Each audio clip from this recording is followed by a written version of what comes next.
Mr. Harley, these names were considered as promoters of Russian narrative. So what are you saying about this, since you are the vice president of this institution, and were you listed in this hit list? Yes, my name is the 8th name on the list.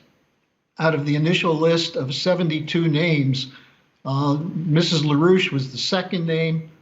Diane Sayre was on the list. A number of my direct associates, as well as a total of 30 people who spoke at Schiller Institute conferences. And what were they talking about? They were talking about how to end the war.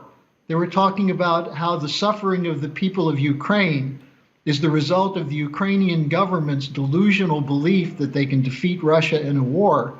And more importantly, that they're continuing the war because the West is funding it for the intention of weakening Russia. So for saying such things, which are truthful, I'm labeled an information terrorist and a war criminal. And the threat is very real because the Mirotvorets organization, which is connected to the Committee to Combat Disinformation, has a hit list, a target list. And Darya Dugina, who was murdered by a car bomb 10 days ago in Moscow, was on that list. There have been a number of people on that list who have been killed. And we're calling on Western governments to follow through on their initial actions to condemn this keeping of lists and condemn this attempt to silence debate. At one point, there were 4,000 journalists on the list.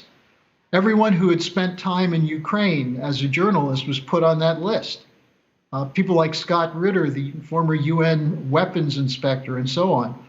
So this is a threat, and this is being done by the so-called democracies because the money to fund this is not coming from the Ukrainian government, it's coming from Western governments.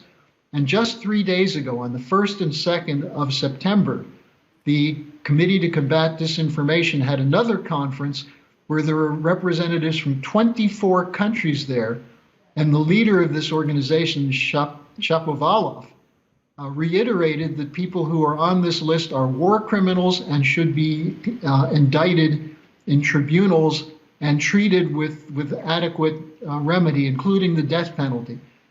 None of the 24 governments that were there, including the US, the German, and others, protested this operation.